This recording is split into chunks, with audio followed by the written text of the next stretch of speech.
இந்த பேரவையில ஆளுங்கட்சியினரும் எதிர்க்கட்சிகளும் விவாதங்களை செய்யலாம், ஆனால் வெற்றி பெறுவது மக்களுடைய கோரிக்கைகளாக இருக்க வேண்டும். டெல்லியிலே நடைபெற்ற மாணவர்களுடைய போராட்டத்துடைய குறிக்கோள்கள் வேறு, தமிழ்நாட்டில் நடைபெற்ற மாணவர்களுடைய குறிக்கோள்கள் என்பது வேறு. அவர்கள் நீட் தேர்வு குளறுபடிகளுக்கு எதிராக மட்டும்தான் போராடினார்கள்.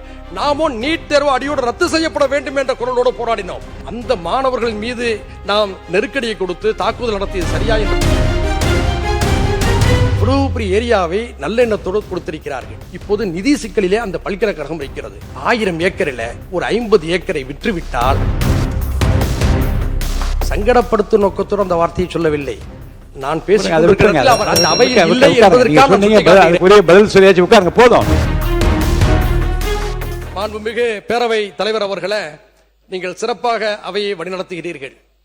சிறப்பாக அவையை நடத்துவது மட்டுமல்ல, நன்றாக பாடுவேன் என்பதையும் சற்று முன்பாக நிரூபித்திருக்கிறீர்கள். வாழ்த்துக்கள்.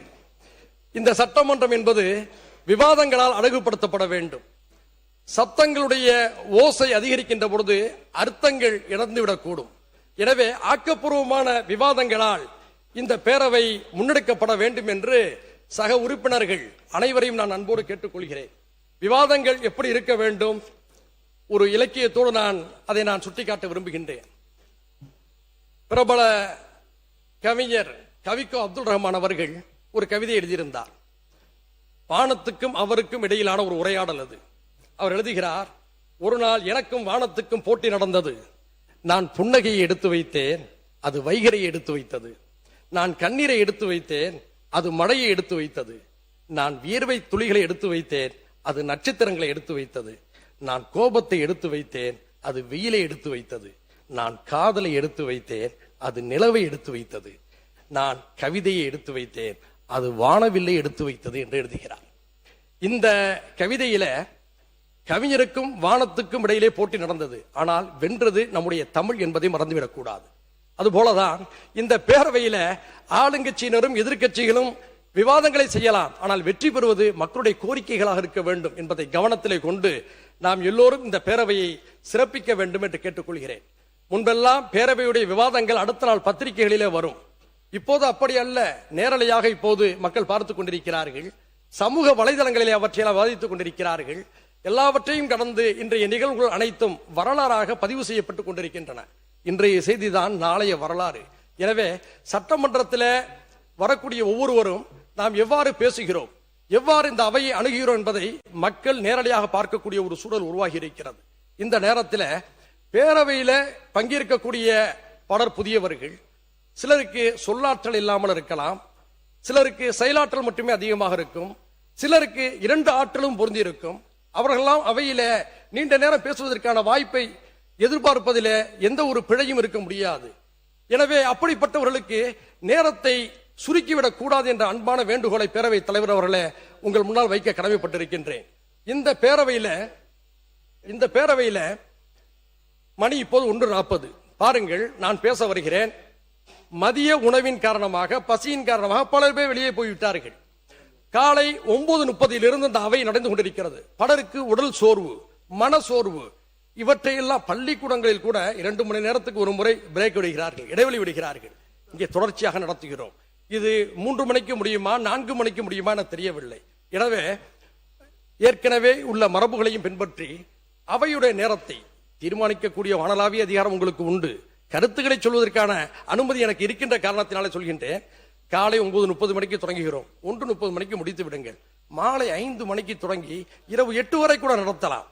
எனவே மாண்பு மிகு நம்முடைய பேரவை தலைவர் அவர்கள் இதை கனிவோடு கவனத்தில் கொள்ள வேண்டும். அவருடைய கவனத்துக்காக ஏற்கனவே அலுவல் ஆய்வு குழுவில் இது பற்றி விவாதிக்கப்பட்டு அதிகமான பணிகள், அதிகமான தீர்மானங்கள் இங்கே முன்மொழியை பெற்று அதிக நேரம் எடுத்துக்கொள்வோமே. ஆனால் ஒருவேளை தேவைப்பட்டால் மாலை நேரத்திலே அவை வைத்துக் கொள்ளலாம் என்ற ஒரு முடிவும் எடுக்கப்பட்டிருக்கிறது.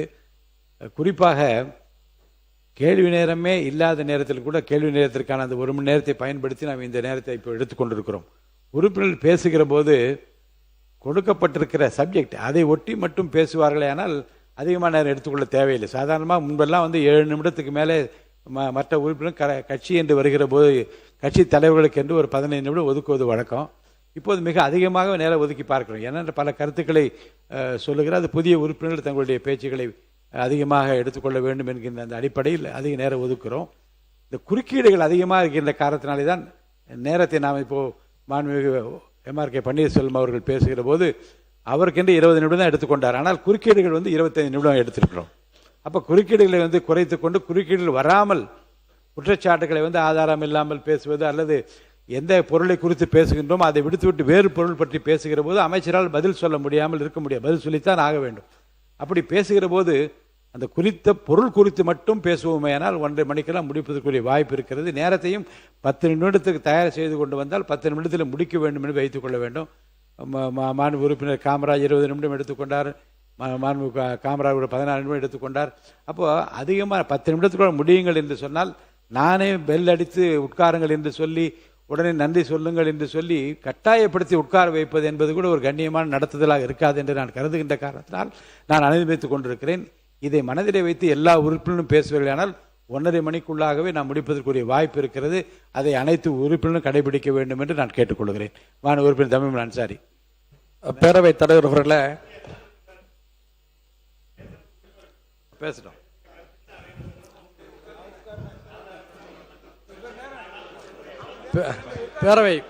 பேரவைத் தலைவர் அவர்களே, ஏற்கனவே அலுவல் வாய்வு குழுவில் எடுக்கப்பட்ட அந்த முடிவின்படி நடந்து கொண்டிருக்கிறது. மாண்பு தமிழ் அன்சாரி.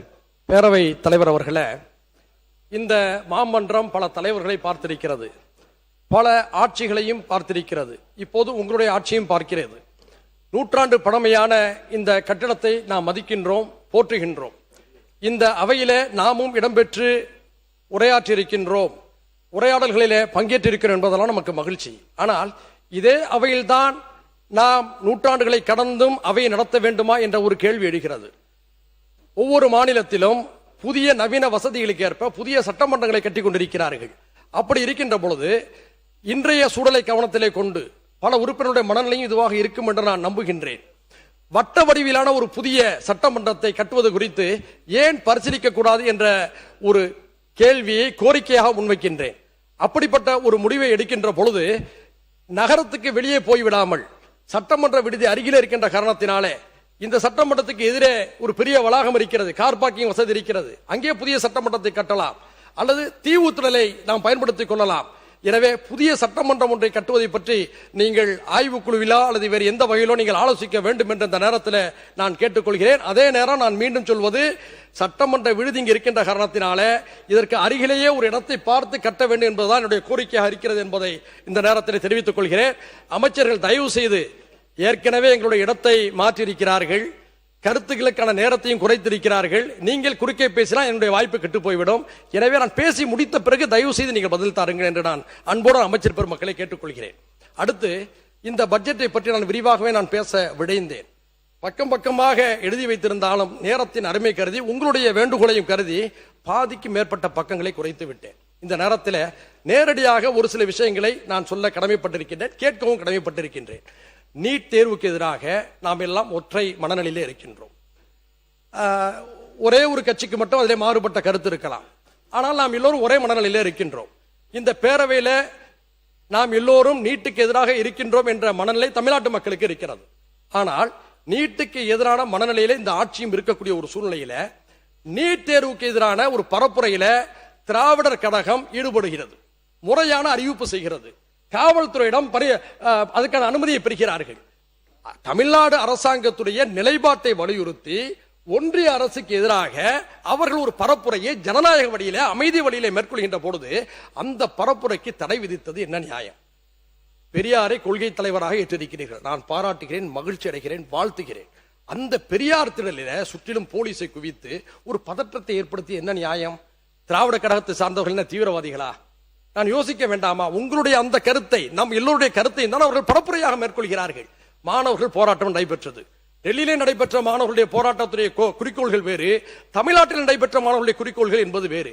அவர்கள் நீட் தேர்வு குளறுபடிகளுக்கு எதிராக மட்டும்தான் போராடினார்கள். நாமோ நீட் தேர்வு அடியோடு ரத்து செய்யப்பட வேண்டும் என்ற குரலோடு போராடினோம். அவர்கள் கொசுக்களை எதிர்க்கிறார்கள், நாம் சாக்கடையை மூட வேண்டும் என்று சொல்கின்றோம். வித்தியாசத்தை புரிந்து கொள்ள வேண்டும். அப்படி என்று சொன்னால் அந்த மாணவர்கள் மீது நாம் நெருக்கடியை கொடுத்து தாக்குதல் நடத்தியது சரியா என்ற ஒரு கேள்வி எழுகிறது. இப்பொழுது தமிழ்நாடு மாணவர் இளைஞர் அமைப்புகளை சேர்ந்தவர்களை சந்தித்தார்கள். சென்னையிலே 4 பேர் பட்டினி போர் நடத்தி கொண்டிருக்கிறார்கள். உயிருக்கு ஆபத்தான நிலையை இன்று அடைந்திருக்கிறார்கள். நம்முடைய பள்ளி கல்வித்துறை அமைச்சர் அருமை சகோதரர் ராஜ்மோகன் அவர்கள் கூட அவர்களை சந்தித்து ஆறுதல் படுத்தியிருக்கிறார். நாம் என்ன சொல்கிறோம் என்று சொன்னால், அந்த மாணவர்களுடைய பல கோரிக்கைகள் இருக்கலாம். பட்டினி போரை நடத்தி தமிழ்நாட்டு மக்களுடைய உணர்வை வெளிப்படுத்திக் கொண்டிருக்கிறார்கள். மனிதாபிமானத்தோடு இதை நாம் அணுக வேண்டும்.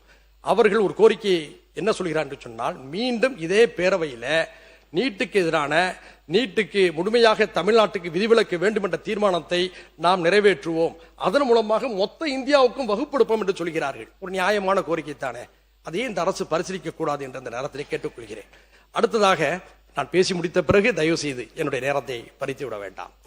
ஈழத்தமிழர்களை பற்றி இந்த அவையில, இந்த பட்ஜெட்டிலே நீங்கள் சுட்டிக்காட்டியிருக்கிறீர்கள். ஈழத்தமிழர்களுடைய பிரச்சனைகளுக்கு தாய் தமிழான தமிழ்நாட்டில் இருந்துதான் நாம் அதிகமான ஆதரவை கொடுத்து வருகிறோம். அதுதான் நியாயம். ஒரு வங்காளிக்கு இன்னொரு வங்காளி தான் ஆதரவு கொடுப்பார். மேற்கு வங்கத்துக்கும் பங்களாதேஷுக்கும் இடையில எல்லை கோடுகள், நாடுகள் என்ற அடிப்படையில் மாறுபடலாம். ஆனால் வங்காளிகள் என்ற உணர்வோடு அவர்கள் ஒன்றுபட்டிருக்கிறார்கள். அதே போன்றுதான் ஈழத்தமிழருடைய உணர்வோடு நாம் காலங்காலமாக ஐக்கியப்பட்டு வந்திருக்கின்றோம். இந்த நிலையில சிஏஏ சட்டத்தில் ஏன் ஈழத்தமிழர்களுக்கு குடியுரிமை கொடுக்க கூடாது என்ற ஒரு கேள்வியை நாம் எழுப்ப வேண்டும். அந்த அடிப்படையில் ரெண்டு விஷயத்தை நான் நம்முடைய இந்த அரசுக்கு நான் சுட்டிக்காட்ட விரும்புகின்றேன். ஒன்று, ஈழத்தமிழர்களுக்கு சிஏஏ சட்டத்தின் அடிப்படையில் இந்தியாவிலே குடியுரிமை வழங்கப்பட வேண்டும், அல்லது அவர்கள் விரும்பக்கூடிய நாடுகளுக்கு செல்ல அவர்கள் அனுமதிக்க வேண்டும். காலம் காலமாக, தலைமுறையாக அகதி முகாம்களை வாடி வதங்கி கொண்டிருக்கிறார்கள். தங்களுடைய அடையாளங்களை, நம்முடைய பிள்ளைகளை, தன்னுடைய மண்ணை பிரிந்து வந்து விட்டோம் என்ற வேதனையில தவித்துக் கொண்டிருக்கிறார்கள். அவர்களுக்கு நாம் உதவாமல் வேறு யார் உதவுவார்? எனவே அதையும் நீங்கள் கனிவோடு பரிசீலிக்க வேண்டும் என்ற இந்த நேரத்தில் கேட்டுக்கொள்கிறேன். அடுத்ததாக, அமைச்சர் நிர்மல்குமார் அவர்களை சந்தித்து நான் இடையிலே ஒரு கோரிக்கை கொடுத்தேன். என்ன ஒன்று என்று சொன்னால், புதிதாக இஸ்லாமிய மார்க்கத்தை ஏற்கும் சமூக மற்றும் கல்வி ரீதியாக பின்தங்கியவர்களுக்கு பிற்படுத்தப்பட்ட முஸ்லிம்கள் பிசிஎம் எனப்படும் சாதி சான்றிதழை வழங்க முடியாது என கடந்த 25/6/26 அன்று மதுரை உயர்நீதிமன்ற கிளையில் நீதியரசர் ஜே.ஆர். சுவாமிநாதன் தலைமையிலான 2 நீதிபதிகள் அமர்வு அரசாணை 31 ரத்து செய்துள்ளது. ஏற்கனவே 2 நீதிபதிகள் வழங்கிய தீர்ப்புக்கும் 31/1/2024 அன்று அன்றைய திராவிட முன்னேற்ற கழகத்துடைய அரசில பிற்படுத்தப்பட்டோர், மிகவும் பிற்படுத்தப்பட்டோர் மற்றும் சிறுபான்மை நலத்துறையின் சார்பிலே வெளியிடப்பட்ட அரசாணைக்கும் இது எதிராக இருக்கிறது. இப்பொழுது நான் உங்களை சந்தித்த போது கூட சொன்னீர்கள், நாங்கள் நிச்சயமாக மேல்முறையீடு செய்வோம் என்று. மேல்முறையீடு செய்திருக்கிறீர்கள். தீர்ப்பு காத்திருப்பில் இருக்கிறது.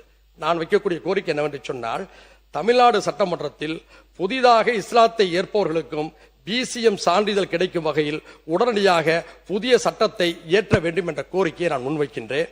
அதுவரை, இந்த சட்டம் கொண்டு வரும் வரை அரசாணை எண் 31 செல்லும் என்பதையும் நடைமுறைப்படுத்த வேண்டும் என்று இந்த நேரத்தில் மாண்புமிகு முதல்வர் அவர்கள் அவையை விட்டு வெளியே சென்றிருக்கிறார். அவருடைய கவனத்துக்கும் இதை நான் தெரிவிக்க கடமைப்பட்டிருக்கின்றேன்.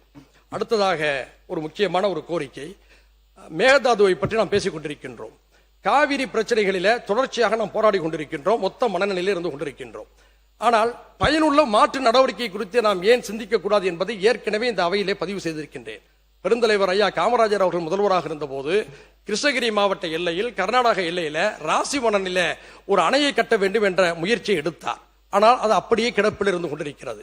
அந்த அணையினால் கர்நாடகாவுக்கும் பாதிப்பில்லை, தமிழ்நாட்டுக்கும் பாதிப்பில்லை. ஏனென்று சொன்னால், அணையின் இடது கரை தமிழ்நாட்டில் உள்ளது, வலது கரை கர்நாடகாவில் உள்ளது. அவரவருக்கு தேவையான தண்ணீரை விருப்பம் போல் எடுத்துக் கொள்ளலாம். ஒரு சுமூகமான ஒரு சூழலும் ஏற்படும். எனவே இது குறித்தும் நம்முடைய அரசு சிந்திக்க வேண்டும் என்று கேட்டுக்கொள்கிறேன். என்னுடைய தொகுதியான பரங்கிப்பேட்டையில, அதனுடைய கடலோரத்தில், கடலில ஹைட்ரோ கார்பன் கிணறுகளை தோண்டுவதற்கான சில வேலைகளை ஹிந்துஸ்தான் நிறுவனம் செய்து கொண்டிருக்கிறது. இங்கே நம்மாழ்வாரை பற்றி சுட்டிக்காட்டி இருக்கிறீர்கள். இயற்கை வேளாண்மைக்கு பாதுகாப்பு தரும் என்று சொல்லியிருக்கின்றீர்கள். காவிரி டெல்டா மாவட்டத்தை பாதுகாப்போம் என்று சொல்லியிருக்கிறீர்கள். அந்த வகையில அந்த திட்டத்துக்கு கடந்த திமுக அரசில் அனுமதி மறுக்கப்பட்டது. நான் வைக்கக்கூடிய கோரிக்கை, இந்த தாவேக அரசும் அந்த திட்டத்திற்கு அனுமதி மறுக்க வேண்டும் என்று இந்த நேரத்தில் கோரிக்கையாக முன்வைக்கின்றேன். கடைசியாக 2-3 கோரிக்கையோடு நிறைவு செய்ய விரும்புகின்றேன். இங்கே உயர்கல்வித்துறை அமைச்சர் வந்திருக்கிறார்.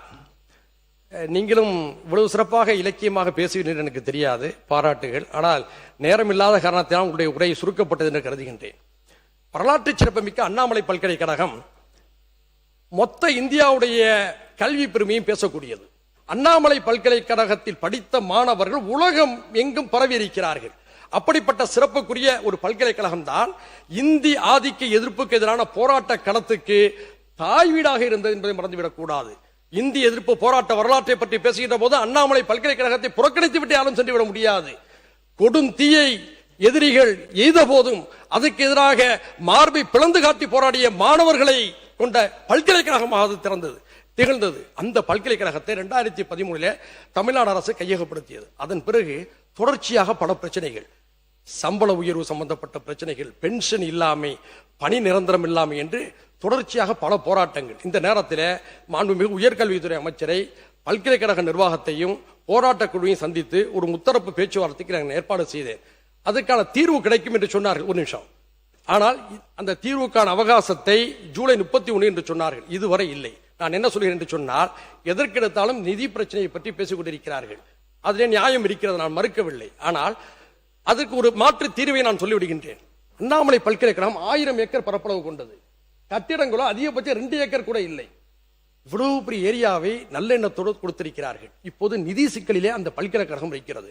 நாவலர் நெடுஞ்செழியன், பேராசிரியர் அன்பழகன், ஆசிரியர் வீரமணி, இப்படி எண்ணற்ற தலைவர்களை தந்த ஒரு பல்கலைக்கழகம் 1000 ஏக்கரில் ஒரு 50 ஏக்கரை விற்றுவிட்டால் மொத்த நிதி நெருக்கடியும் சமாளித்து விட முடியும். எனவே இதை குறித்தும் தயவு செய்து பரிசீலிங்கள். நிதி நிதி என்று சொல்லி அந்த பிரச்சனையை நாம் நீர்த்து போக செய்துவிடக் கூடாது என்ற யோசனையை நான் இந்த இடத்துல வைக்கின்றேன்.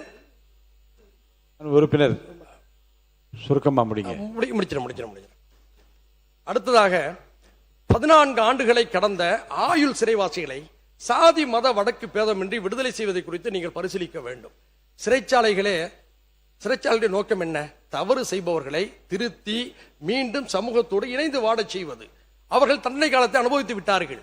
அப்படிப்பட்டவர்களுக்கு பல வாய்ப்புகளை கொடுக்கும் போது அவர்களெல்லாம் இன்று தமிழ்நாட்டில வெளியே வந்து சிறப்புக்குரிய ஆளுமைகளாக மக்கள் பணியாற்றி கொண்டிருக்கிறார்கள். தோழர் தியாகு தூக்கு தண்டனை கைதி, அவர் விடுதலை பெற்றார். இன்று தமிழ்நாடு எங்கும் அரசியல் வகுப்போடு நடந்து கொண்டிருக்கிறார். பேரறிவாளன் விடுதலை பெற்றார். இன்று வழக்கறிஞராக மக்களுக்காக தொண்டாற்றி கொண்டிருக்கிறார். இப்படி எத்தனையோ பேர் சிறையிலே பட்டப்படிப்பை எல்லாம் முடித்து வந்திருக்கிறார்கள். இன்னும் பல பேர் இத்தகைய விடுதலை எதிர்நோக்கி இருக்கிறார்கள். முதுமை, நோயாளித்தனம், இப்படி பல பிரச்சனைகள் இருக்கிறது. அதை நீங்கள் பரிசீலிக்க வேண்டும். அதிலே மிக முக்கியமான ஒரு விஷயத்தை முன்வரிசை அமைச்சர்களுக்கு நான் சுட்டிக்காட்ட விரும்புகின்றேன். கடந்த திமுக ஆட்சியில 14/2/26 அன்று அரசாணை 82 வெளியிடப்பட்டது. இதன் அடிப்படையில் கோவை, பாளையங்கோட்டை, புழல் சிறைகளில் இருந்த 15 சிறைவாசிகளுக்கு 60 நாட்களுக்கு சிறப்பு சிறை விடுப்பு கிடைத்தது. அது முடிந்த பிறகும் மீண்டும் அவர்கள் சிறைக்கு அனுப்பப்பட்டார்கள். அவர்கள் மீண்டும் ஃபர்லோ என்ற விடுப்பை கேட்டு விண்ணப்பித்திருக்கிறார்கள். சட்ட அமைச்சகமும் அதற்கு பரிந்துரை செய்திருக்கிறது. எதிர்ப்பு தெரிவிக்கவில்லை, நான் பாராட்டுகின்றேன். ஆனால் இந்த கோப்புகள் மாண்புமிகு முதலமைச்சர் வாசம் தேங்கி இருப்பதாக சொல்லப்படுகிறது. எனவே இந்த விஷயத்தில் கனிவு காட்டி அவர்களுக்கெல்லாம் சிறை விடுப்பு கிடைக்க உதவிடுமாறு இந்த நேரத்தில் கேட்டுக்கொள்கிறேன். கடைசியாக ஒன்றை நான் சொல்லி விடைபெற விரும்புகின்றேன். FCRA என்ற ஒரு சட்டத்தை மத்திய அரசு மசோதாவாக கொண்டு வந்திருக்கிறது. வெளிநாடுகளில் இருந்து நம்முடைய நாட்டில கல்வி, மருத்துவம் உள்ளிட்ட எண்ணற்ற தொண்டுகளை ஆற்றுவதற்கான வாய்ப்புகளையும் வசதிகளையும் தொண்டு நிறுவனங்கள் பெற்று வந்தன. அந்த தொண்டு நிறுவனங்களுடைய பணிகளை முடக்கும் வகையிலும் எண்ணற்ற சேவைகளை நாசம் செய்யும் வகையிலும் ஒரு வகையான தந்திரத்தோடு ஒன்றிய அரசு FCRA எனும் வெளிநாட்டு நிதி பங்களிப்பு கட்டுப்பாடு சட்டத்தில் திருத்த மசோதாவை கொண்டு வந்திருக்கிறது. இது கல்விக்கு, மருத்துவத்துக்கு, சமூக சேவைக்கு மிகப்பெரிய ஆபத்தை ஏற்படுத்திவிடும். எனவே இந்த சட்டமன்றத்தில் FCR மசோதாவுக்கு எதிரான ஒரு தீர்மானத்தையும் நிறைவேற்ற வேண்டும் என்று இந்த நேரத்தில் கேட்டுக்கொண்டு, மாண்புமிகு பேரவைத் தலைவர் அவர்களை தொகுதியுடைய 4 குறுக்கீடுகளை சொல்லிவிட்டு எடுத்து மூலமாக தந்து விடுகின்றேன். மிக முக்கியமாக சிதம்பரத்தில் எங்களுடைய அண்ணாமலை பல்கலைக்கழகத்தில் மீண்டும் சட்டக்கல்லூரியை தொடங்குவதற்கு நீங்கள் நடவடிக்கை எடுக்க வேண்டும். பரங்கிப்பேட்டையில ஒரு பெண்கள் மகளிர் கல்லூரியை தொடங்குவதற்கு நீங்கள் உதவ வேண்டும். குமராட்சி பகுதியில் ஒரு முதலை பண்ணையை நீங்கள் அமைக்க வேண்டும் என்று நான் இந்த நேரத்தில் கேட்டுக்கொண்டு, இதர தொகுதி கோரிக்கைகளை எடுத்து முழுவதுமாக தருகிறேன், அதை ஏற்றுக்கொள்ளுங்கள் என்று கேட்டுக்கொண்டு சிறப்பான வாய்ப்பு தந்தமைக்காக மீண்டும் உங்களுக்கு நன்றியை கூறி அமர்கிறேன். நன்றி. உறுப்பினர் அவங்க பேசுகிற போது மாண்பு முதலமைச்சர் வந்து வெளியே சென்று விட்டார் என்று சொன்னார்கள். மாண்பு முதலமைச்சர் அவர்கள் அலுவலக அறையில் உட்கார்ந்து கொண்டு ஏற்கனவே ஒப்புக்கொள்ளப்பட்ட சில பணிகளை அங்கே மேற்கொண்டு நாம் என்ன பேசுகிறோம், நடவடிக்கை எப்படி நடந்து கொண்டிருக்கின்ற பேரவையில் பார்த்து கொண்டுதான் இருக்கின்றார்கள், கவனித்துக் கொண்டுதான் இருக்கின்றார். உரிய நடவடிக்கை எடுப்பார்கள். அதே போன்று அவருடைய அறையில் கோப்புகள் தேங்கி கிடக்கிறது என்ற செய்தியும் சொல்லி எனக்கு உடனே தகவல் தெரிவித்தார்கள். அன்றாடம் வருகின்ற கோப்புகளை மட்டுமல்ல, ஏற்கனவே ஒப்புக்கொண்ட நிகழ்ச்சிகளையும் தொடர்ந்து 100கணக்கான கோப்புகளை உடனடியாக தீர்த்து வைக்கிற நிலைமையில் அங்கே முதலமைச்சர் பணியாற்றி கொண்டிருக்கிற இந்த தகவலை எனக்கு தெரிவித்திருக்கிறார். அதை இந்த அவைக்கு நான் தெரிவிக்க கடமைப்பட்டிருக்கிறேன். அன்புமிகு பேரவைத் தலைவர் அவர்களே, நான் சங்கடப்படுத்தும் நோக்கத்தோடு அந்த வார்த்தையை சொல்லவில்லை. நான் பேசி பதில் சொல்லியாச்சு, உட்காருங்க போதும். அதுக்கு மேல விளக்கம் வேண்டாம்.